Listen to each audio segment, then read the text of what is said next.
Dan kita akan takjub bagaimana para ulama mengambil istidlal, mengambil dalil. Ya. Indah sekali para ulama. Mas Ari, kebayang nggak tinggal di kutub? Setengah tahun terang, setengah tahun gelap. Sholatnya terus gimana? Iya, benar. Kalau gelap terus, bagaimana duhurnya kan gitu ya? Dia memang ada satu momen di mana. Terus Mas Ari dikirim ke misi luar angkasa, ikut pesawatnya Elon Musk. Sholatnya gimana? Iya. Pernah kepikir? Betul sih ya. Karena nggak ada matahari. Nah, nggak ada patokan waktu sholat. Nah, waktu sholat tradisional patokannya adalah subuh ketika muncul fajar shodiq, diakhiri ketika matahari terbit, itu kan. Kalau di stasiun luar angkasa gimana? Kalau di kutub gimana?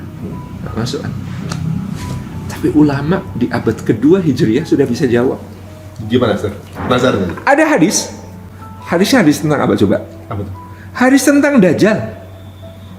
Bagaimana? Kepikir gak? Hadis tentang Dajjal dipakai untuk menjawab persoalan bagaimana sholat di stasiun luar angkasa atau di kutub. Itu ulama memang yang bisa mikirin kayak begitu. Hadis tentang Dajjal itu salah satunya berbunyi begini. Rasulullah SAW bersabda, Dajjal akan tinggal di tengah-tengah kalian selama 40 hari. 10 hari pertama hari-harinya seperti setahun. 10 hari kedua hari-harinya seperti sebulan. 10 hari ketiga hari-harinya seperti sepekan. 10 hari keempat hari-harinya seperti hari yang kalian rasakan.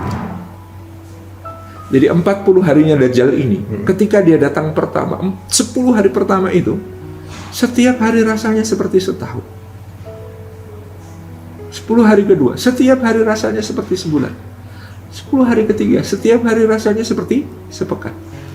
Sahabat sudah ada yang bertanya, pada saat hari-hari terasa setahun ya Rasulullah, bagaimana sholat kami? Itu kan persis kejadian di kutub. Seharinya kayak setahun. Karena setengah tahun gelap, setengah terang. Apa jawaban Nabi SAW? Apakah kemudian sholatnya, kamu sholat karena hari-hari terasa setahun, subuh, lalu baru 3 bulan lagi duhur? Apakah begitu Rasulullah? Jawabannya enggak. Rasulullah mengatakan tidak. Perkirakanlah waktu itu untukmu seperti sholatmu di hari-hari yang lain. Masya Allah. Dengan hadis ini, clear, Anda meskipun ditugaskan di stasiun luar angkasa, ada jawaban fikih gimana sholatnya. Tinggal ikuti saja waktunya, di mana kemudian kita di titik orbit yang mengarah ke, misalnya kita di atasnya Indonesia. Ya sudah, ikut waktu sholat Indonesia. Berarti kayak kalau kita lagi naik pesawat ke luar negeri yang 27 jam, yang waktu subuhnya nggak ketahuan di mana, sedangkan nggak bisa dikodok kan gitu. Jadi kita perkirakan sesuai. Tempat. Mirip juga ya sebenarnya.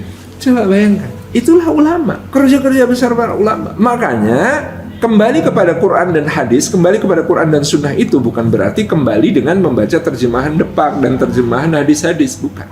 Nggak literally word by word.